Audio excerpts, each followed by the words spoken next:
ሰላም ጤና ይስጥልን ከኢትዮጵያ ዜና አገልግሎት የዕለቱን ዜና ይዘን ቀርበናል። በቅድሚያም አርዕስተ ዜናዎቹን ኢትዮጵያ የካንሰር ምርመራን ጨምሮ የጨረር ሕክምና ተደራሽነትን ማስፋት የሚያስችላት ተግባራትን እያከናወነች መሆኑን ምክትል ጠቅላይ ሚኒስትር ተመስገን ጥሩነህ ገለጹ። አረንጓዴ አሻራ የግብርና ምርታማነትን ከማሳደግ ጀምሮ በሁሉም የልማት መስኮች ተጨባጭ ውጤት እንዲመዘገብ ማስቻሉን ሚኒስትሮች ገለጹ። የአዲስ አበባ ከተማ አስተዳደር አስገንብቶ ለኢትዮጵያ ኦርቶዶክስ ተዋሕዶ ቤተክርስቲያን ያስረከበው አዲሱ ህንጻ ዘመኑን ያጀ ጥራት ያለውና ቃል በተግባር የተገለጠበት መሆኑን ከንቲባ አዳነች አቤቤ ገለጹ። በምስራቅ አፍሪካ ቀዳሚ የሆነ የቡና ቅምሻ ማዕከል መቋቋሙ ወደ ውጭ የሚላከው ቡና ጥራት እንዲሻሻል አስተዋጽኦ እያደረገ መሆኑን የኢትዮጵያ ቡናና ሻይ ባለስልጣን ገለጸ። የጃፓን ዓለም አቀፍ ትብብር ኤጀንሲ ጃይካ በኢትዮጵያ እያደረገ ያለውን የልማት ትብብር አጠናክሮ እንደሚቀጥልም በኢትዮጵያ የጃይካ ተወካይ ገለጹ። የሚሉት የዕለቱ ዜናዎቻችን ናቸው። ዜናዎቹን በዝርዝር እንመለከታለን። ከዜናዎቹ ጋር ሀብታሙ አክሊሉ ነኝ። አብራችሁ ኢትዮጵያ የካንሰር ምርመራን ጨምሮ የጨረር ሕክምና ተደራሽነትን ማስፋት የሚያስችሉ ተግባራትን እያከናወነች መሆኑን ምክትል ጠቅላይ ሚኒስትር ተመስገን ጥሩነህ ገለጹ።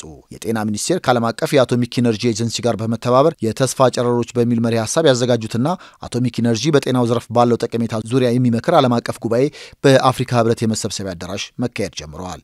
ምክትል ጠቅላይ ሚኒስትር ተመስገን ጥሩነህ በዚህ ወቅት የዓለም ጤና አውድ እየተቀየረ መሆኑን ጠቅሰው ኢትዮጵያም ተለዋዋጭ ሁኔታዎችን ታሳቢ ያደረገ የጤና ስርዓት እየገነባች ነው ብለዋል። ባለፉት ዓመታት በጤና ኤክስቴንሽን አማካኝነት በተሰራው ስራ የበርካቶችን ጤና አጠባበቅ ማሻሻል መቻሉንም ገልጸዋል። በርካታ የጤና ባለሙያዎችም ሰልጥነው አገልግሎት እየሰጡ ነው ያሉት ምክትል ጠቅላይ ሚኒስትሩ በሁሉም አካባቢዎች የጤና አገልግሎትን በጥራት ተደራሽ የማድረግ ጉዞ ተጠናክሮ ቀጥሏል ብለዋል። ኢትዮጵያ የካንሰር ምርመራና የጨረር ሕክምና ተደራሽነትን ማስፋት የሚያስችሉ ተግባራትን እያከናወነች እንደምትገኝ በማንሳት ለዚህም ዘመኑን ያዋጁ ቴክኖሎጂዎችን መጠቀም መጀመሯንም ጠቁመዋል። የጨረር ሕክምና በጥንቃቄና በኃላፊነት ጥቅም ላይ መዋሉን ለማረጋገጥ ጠንካራ የቁጥጥር ስርዓት መዘርጋቱንም አመላክተዋል። የኒውክሌር ኢነርጂን ለጤና አገልግሎት በመዋል የጨረር ሕክምናን ማስፋት የካንሰር በሽታን በፍጥነት በምርመራ በመለየት የሰዎችን ሕይወት ለመታደግ ትልቅ ሚና እንዳለውም ነው የገለጹት። ምክትል ጠቅላይ ሚኒስትሩ አያይዘውም የአረንጓዴ አሻራ መርሃ ግብር የህብረተሰቡን ጤና በማሻሻል ንቁና ጤና አኗኗርን እያጎለበተ መሆኑን አንስተዋል። የዓለም አቀፉ አቶሚክ ኢነርጂ ኤጀንሲ የኒውክሌር ኢነርጂን ለሰላማዊ አገልግሎት በተለይም ለጤናው ዘርፍ ጥቅም ላይ ለማዋል የሚያደርጋቸው ድጋፎች የሚበረታቱ መሆናቸውንም ጠቅሰዋል። የልማት ሀገሮችና መንግስታት ከፈንድ ባሻገር የዓለም ጤና ውጤት ፈጣሪዎች በመሆን የትብብር አድማሳቸውን ከፍ እንዲያደርጉም ጥሪ አቅርበዋል። አረንጓዴ አሻራ የግብርና ምርታማነትን ከማሳደግ ጀምሮ በሁሉም የልማት መስኮች ተጨባጭ ውጤት እንዲመዘገብ ማስቻሉን ሚኒስትሮች ገለጹ። ጠቅላይ ሚኒስትር ዶክተር አብይ አህመድ፣ የናይጄሪያ ምክትል ፕሬዚዳንት ካሺም ሼቲማ፣ የፌዴራልና የክልል መንግስታት ከፍተኛ አመራሮች በተገኙበት በአዲስ አበባ የወንዝ ዳርቻ ልማት የችግኝ ተከላ መርሃ ግብር መካሄዱ ይታወቃል። በመርሃ ግብሩ ላይ ከተሳተፉ ሚኒስትሮች መካከል አስተያየታቸውን የሰጡን የመንግስት ኮሚኒኬሽን አገልግሎት ሚኒስትር ዶክተር ለገሰ ቱሉ ባለፉት ዓመታት የአረንጓዴ አሻራ መርሃ ግብር ለኢትዮጵያ ኢኮኖሚ በሁሉም መስክ መሰረት መጣሉን ተናግረዋል። የደን ሽፋንን በማሳደግ የአፈርና ውሃ ጥበቃን በማጎልበትና የግብርና ምርታማነትን በከፍተኛ ደረጃ በማሳደግ የውጭ ንግድ አቅምን ማስፋት ማስቻሉንም ጠቅሰዋል። በሁሉም የልማት መስኮች የኢኮኖሚ እድገትን በማፋጠን ተጨባጭ ውጤት እያመጣ ኢትዮጵያ እንድታንሰራራ እያደረገ እንደሚገኝም ሚኒስትሩ ተናግረዋል። በዘንድሮ የችግኝ ተከላ መርሃ ግብር ላይም ሁሉም ኢትዮጵያዊ በመሳተፍ የበኩሉን አሻራ እንዲያሳርፍም ጥሪ አቅርበዋል። የጤና ሚኒስትር ዶክተር መቅደስ ዳባ በበኩላቸው አረንጓዴ አሻራ ጤናችን፣ ምግባችንና ሁሉ ነገራችን ነው ብለዋል። በአረንጓዴ አሻራ ለባህላዊና ዘመናዊ መድኃኒት የሚያገለግሉ እጽዋቶች እየተተከሉ መሆኑን ጠቅሰው ይህም የመርሃ ግብሩን ሀገራዊ የጤና ዘርፍ ፋይዳ የላቀ ያደርገዋል ብለዋል። መርሃ ግብሩ ምቹና አረንጓዴ አካባቢን በመገንባት ለህብረተሰቡ ጤና አጠባበቅ ትልቅ ሚና እንዳለው ጠቅሰው ሁሉም ህብረተሰብ በችግኝ ተከላ የነቃ ተሳትፎ ማድረግ እንዳለበትም ገልጸዋል። የፍትህ ሚኒስትር ሀና አርያ ስላሴ ኢትዮጵያውያን በአረንጓዴ ልማት አኩሪ የሆነ ባህል አለንም ብለዋል። ይህን መልካም ባህል ማስቀጠል እንደሚገባ በመግለጽ ኢትዮጵያን አረንጓዴ በማልበስ ለመጪው ትውልድ የተሻለች ሀገር ለማስረከብ ሁሉም የበኩሉን ጥረት ማጠናከር እንዳለበትም አስገንዝበዋል። በዘንድሮ የአረንጓዴ አሻራ መርሃ ግብር 7.5 ቢሊዮን ችግኞችን ለመትከል ግብ ተይዟል። የአዲስ አበባ ከተማ አስተዳደር አስገንብቶ ለኢትዮጵያ ኦርቶዶክስ ተዋሕዶ ቤተክርስቲያን ያስረከበው አዲሱ ህንጻ ዘመኑን ያዋጀ ጥራት ያለውና ቃል በተግባር የተገለጠበት መሆኑን ከንቲባ አዳነች አቤቤ ገለጹ። ከተማ አስተዳደሩ በመልሶ ማልማት ምክንያት በተነሳው ቤተክርስቲያኗ ህንጻ ምትክ አዲስ ያስገነባውን ሁለገብ ህንጻ ግንባታ አጠናቆ በማስመረቅ ለቤተክርስቲያኗ ዛሬ አስረክበዋል። ከንቲባ አዳነች አቤቤ ለኢትዮጵያ ኦርቶዶክስ ተዋሕዶ ቤተክርስቲያን ፓትርያርክ ብፁዕ ወቅዱስ አቡነ ማትያስ የህንጻውን ቁልፍ አስረክበዋል። ከንቲባ አዳነች አቤቤ በዚህ ወቅት ህንጻው ቃል በተግባር የተገለጸበት መሆኑን ገልጸው ህንጻው የመተማመን አብሮ የመስራትና የመተባበር ውጤት ነው ብለዋል። በታቀደው ጊዜ ውስጥ የህንጻው ግንባታ መጠናቀቁን ጠቁመው ይህ ህንጻ ጥራት ያለው ባለ 7 ወለል የተሽከርካሪ ማቆሚያም ያለው መሆኑን ተናግረዋል። የሁለገብ ህንጻው ግንባታ ሙሉ ወጪ በከተማ አስተዳደሩ የተሸፈነ መሆኑና ግንባታው በፍጥነት በጥራትና በተያዘለት ጊዜ መጠናቀቁንም ገልጸዋል።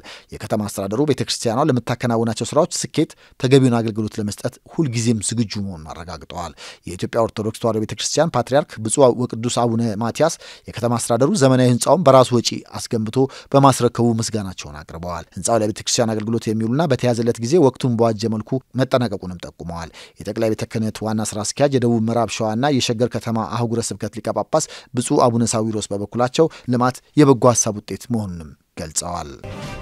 በምስራቅ አፍሪካ ቀዳሚ የሆነ የቡና ቅምሻ ማዕከል መቋቋሙ ወደ ውጭ የሚላከው ቡና ጥራት እንዲሻሻልና የውጭ ድርጅቶች በዘርፉ እንዲሰማሩ ከፍተኛ አስተዋጽኦ እያደረገ መሆኑን የኢትዮጵያ ቡናና ሻይ ባለስልጣን ገለጸ። የባለስልጣኑ ምክትል ዋና ዳይሬክተር አቶ ሻፊ ኡመር ለኢዜአ እንደገለጹት የቡና ጥራትን ለማሻሻል የቡና ቅምሻ ማዕከላትን ማስፋፋት አስፈላጊ ነው። በምስራቅ አፍሪካ ቀዳሚ የሆነ የቡና ቅምሻ ማዕከል መቋቋሙ ወደ ውጭ የሚላከው ቡና ጥራት እንዲሻሻልና የውጭ ድርጅቶች በቡና ዘርፍ እንዲሰማሩ ከፍተኛ አስተዋጽኦ እያደረገ መሆኑን ገልጸዋል። ባለፉት የለውጥ ዓመታት ለቡናው ዘርፍ የተሰጠው ልዩ ትኩረት የቡና ስትራቴጂ መተግበሩና የመዋቅር አደረጃጀትና መመሪያዎችን የማሻሻል ስራዎች ተጨባጭ ለውጥ እንዲመዘገብ ማስቻሉንም አንስተዋል። በአረንጓዴ አሻራ መርሃ ግብር ከ8 ቢሊዮን በላይ የቡና ችግኞች በመተከላቸው ምርታማነት እንዲሻሻልና ወደ ውጭ የሚላከው ቡና መጠን እንዲጨምር ማድረጉንም ገልጸዋል። በዘርፉ የመጡ ለውጦች በቅርብ ዓመታት ውስጥ ከቡና ውጭ ንግድ የሚገኘውን ገቢ ከ3 እጥፍ በላይ እንዲያድግ አስችሏልም ብለዋል። አዲስ የገበያ መዳረሻዎችን ለማስፋት በተነደፈው ስትራቴጂ መሰረት በተያዘው ዓመት ወደ አዳዲስ 20 ሀገራት መላክ መጀመሩንም ገልጸዋል። የኢትዮጵያ ብሔራዊ ቡና ማህበር ፕሬዚዳንት ዶክተር ሁሴን አምቦ በበኩላቸው ቡናን በዓለም አቀፍ ደረጃ ለማስተዋወቅ ከባለድርሻ አካላት ጋር በመሆን አገር አቀፍና ዓለም አቀፍ ሁነቶችን እያዘጋጀን ነው ብለዋል። በ2018 ዓ.ም የኢትዮጵያ የቡና ቱሪዝምና ኤግዚቢሽን ለማዘጋጀት እየተሰራ መሆኑንም ለአብነት አንስተዋል። ከኢትዮጵያ አእምሯዊ ንብረት ባለስልጣንና ከሐዋሳ ዩኒቨርሲቲ ጋር በመሆን የሲዳማ ባለልዩ ጣዕም ቡና በዓለም አቀፍ ደረጃ ለማስተዋወቅ የተጀመረው ስራ በሌሎችም ተጠናክሮ ይቀጥላል ብለዋል። የቡና ምርታማነትን በምርምርና በእውቀት ለመደገፍ ቡና አብቃይ አካባቢዎች ካሉ ከፍተኛ ትምህርት ተቋማት ጋር እየተሰራ ይገኛልም ብለዋል። የጃፓን ዓለም አቀፍ ትብብር ኤጀንሲ ጃይካ በኢትዮጵያ እያደረገ ያለውን የልማት ትብብር አጠናክሮ እንደሚቀጥል በኢትዮጵያ የጃይካ ተወካይ ኬንሱኪ ኦሺማ ገለጹ።